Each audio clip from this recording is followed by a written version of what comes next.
Psicoguaira fue antes Psicoétnica. Psicoétnica fue un proyecto comunitario que se desarrolló en la comuna 5 de Soacha a través de una organización llamada Origen, Fundación para el Desarrollo Integral Humano. Era una organización comunitaria de Soacha en el cual coordinaba el componente cultural, y ahí surgió Psicoétnica, que era a través de los psicos, el instrumento de viento ancestral, hacía un llamado todos los miércoles a las 6 de la tarde en el Parque de San Mateo, o un parque llamado Morelia, que está muy cerca a donde hubo toda la transformación urbana, donde se metió la avenida Terreros, que impactó el humedal y toda la problemática que había hacia el sur de Bogotá, Bogotá-Soacha. Resistimos con una actividad comunitaria donde convocábamos a las 6 de la tarde con el psico, el llamador, a los jóvenes en el barrio, que tenían todo tipo de problemáticas de consumo, problemáticas de violencias, de abuso policial, principalmente con jóvenes a las salidas del colegio, sobre todo en la jornada tarde. Entonces, étnica era un concepto muy de diversidad, entonces era psicoétnica. Luego, pasados los años, hubo problemáticas de hostigamiento político. La organización pues pasa algunas problemáticas con ciertas acciones muy pragmáticas, de no pensarse que estos ejercicios iban de cara a la acción de la transformación de los jóvenes, sino que estaban más desde el entender que lo que hacíamos era envenenar la conciencia de las juventudes. Entonces algunos frentes extremistas de ultraderecha y este tipo de ideologías de supremacías empezaron a impactar el entorno que trabajábamos, hasta que pues bueno, sucedió ahí una cosa fuerte en donde implicó parar el proceso. Luego tuve una experiencia de viajar. Tuve un proyecto en el que trabajé con población con discapacidad, inmigrantes en algunas regiones del país, sobre todo estuve en el Valle del Cauca, y conocí un poco más este concepto aymara.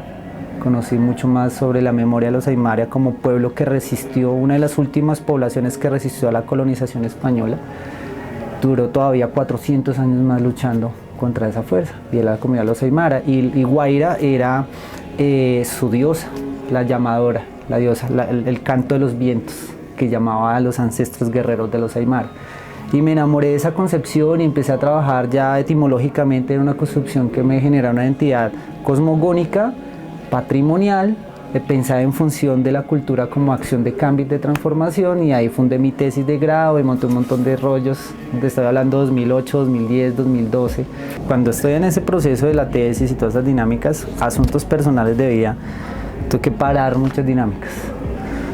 Pero bueno, digamos que no es detenernos tanto desde qué pasó después, sino cómo se implementó la acción. Llego a Bogotá, yo estaba viviendo en Soacha, me muevo de Soacha, llego a Bogotá. Yo soy nativo de Ciudad Bolívar, de colegio público de Ciudad Bolívar, vengo de estas costas, y siempre la taita, la abuela, las matronas, las dueñas de la casa, siempre han transferido ese saber popular de ordenarnos alrededor del agua. Entonces yo crecí alrededor de la quebrada Limas, que baja, se encuentra con el Tunjuelo, baja por Usme, Tunjuelito, pasa, va a la quebrada Limas por Ciudad Bolívar y viene y desemboca con el Fucha. Y entonces parte de todo ese ejercicio del derecho cultural era también conocer cómo las comunidades buscaban formas de encontrarse. ¿Qué los encontraba? El río, la comida, la soberanía alimentaria, el menudeo, la economía popular, y pues yo vivía alrededor de todas esas dinámicas. Entonces de ahí paso a fundar, llego a Ciudad Bolívar, entro a trabajar con el distrito, tengo unas dinámicas de trabajo ahí, una década de trabajo, 11, 12 años que duré trabajando. Trabajaba para población con discapacidad, y alternativamente empezó a generar el colectivo semillero artístico Psico Guaira, que era unir el psico con el guaira.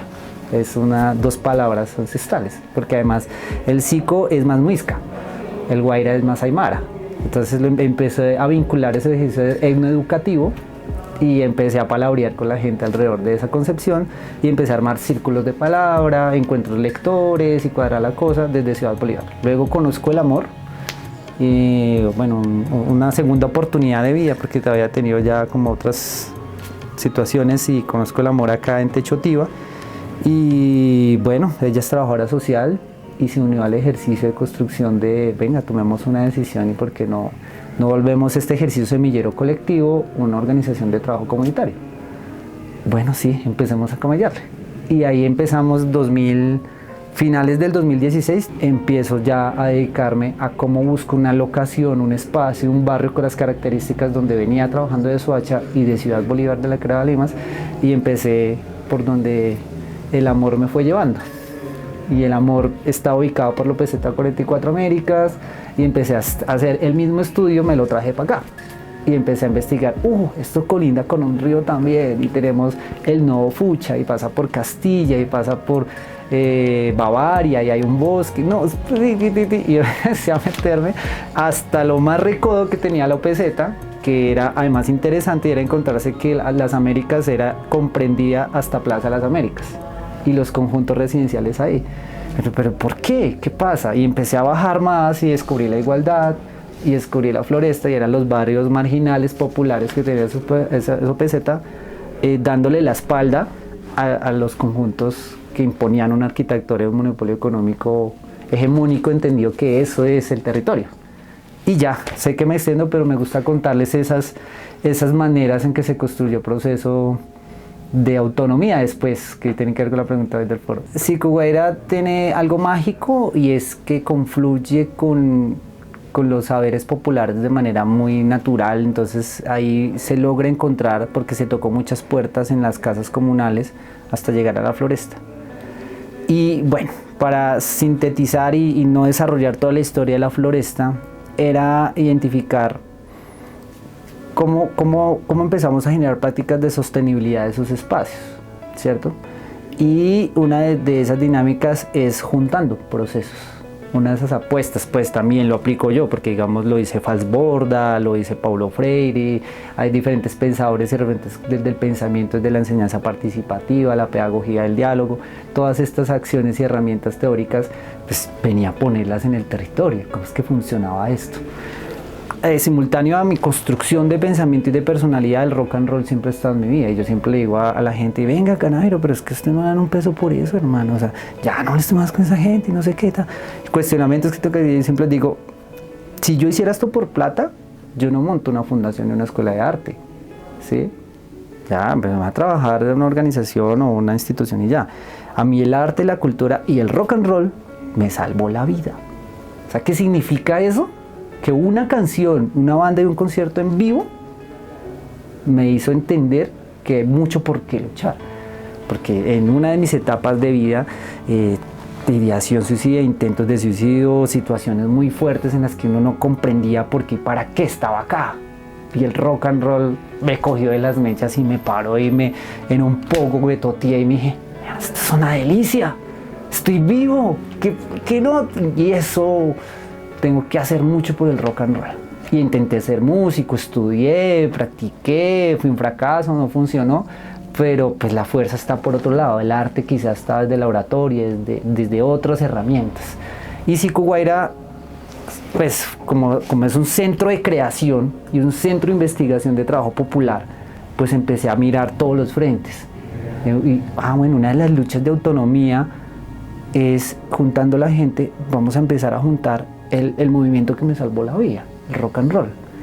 Cuando veo cómo funcionan las formas de desarrollar la cultura en Kennedy, especialmente el clientelismo político alrededor de la cultura, cómo la cultura había sido la instrumentalización o el medio por el cual los partidos políticos se apropiaban de los votos, y empezaba a pasar todo esto con la cultura, pues me metí al Consejo de Cultura y me presenté como representante de los gestores. Y esa cosa empezó a como coger el molino de arepas y moler el maíz, triturar esa cuestión, y eso pasó, un suceso supremamente interesante que hizo que me pusiera después a ser el vocero del sector, a ser el presidente del sector y ponerme en la tarima como el maestro de ceremonias del Festival Rock al Kennedy del 2018, 19 y 20. Y en los 3 años dije, esto todavía es un asco, esto es todo un asco como está pasando en Soacha. Hasta ahí no había mesa. Después descubro que existía una mesa y Cicu Guaira empezó a convocar, ser el espacio de traer a la gente, y eso ha sido siendo lo más sintético, porque las preguntas son bastante estructurales y de fondo, pero ahí pasa como que fundo la mesa a partir como una acción de investigación y veeduría, porque ya tengo una capacidad instalada, tengo un espacio físico, ¿sí? He construido ya una identidad alrededor de, pues, de Mari, que fue mi compañera ha sido mi compañera de causa y está aquí conmigo como trabajadora social, y un saludo para ella aquí en este video, y es quien me ha copiado, y decir, venga, y entonces armé la escuela y monté la biblioteca y empezamos a armar los talleres, y ahí empezamos a armar el rollo de que la mesa es un brazo del Centro Cultural Sicu Guaira, pero el Centro Cultural Sicu Guaira es como decir una secretaría técnica que ayuda a que opere la acción de la mesa. Es decir, una cosa va a la otra. Si Sicu de pronto no está, o yo le digo a la gente, yo monté, fundé, propuse la mesa, pero la mesa es de todos. Yo muero, desaparezco, me voy de acá, paso cualquier otra cosa. Ustedes la deben mantener, activar, que la mesa es de todos, mientras que el Centro Cultural sí puede que hasta ahí llegue. Y en eso estamos. Ya han pasado 3 años de mesa, 5 años del Centro Cultural. Es decir, que llevamos un quintenio ahí dándole a eso, porque tampoco es tanto tiempo. Hay procesos que tienen 15, 20, 30 años aquí en el territorio que usted dice, ¡oh! Pucha, se come en el mundo. Nosotros en 5 añitos, pues obviamente seguimos siendo un centro territorial, no es local, no tiene un alcance distrital, no transversaliza tampoco. Sí, que son cosas de las que en el foro ahora pues les quiero proponer al diálogo. Pero pues gracias por querer escuchar un poco cómo ha sido la intención. Muchos de ustedes se han acercado, conocen que es un espacio modesto, sobrio, sencillo, ¿sí? Sin mayores intenciones de convertirse pues en el visiturno del momento, sino que es un espacio más de investigación y creación. Es que ese es el enfoque.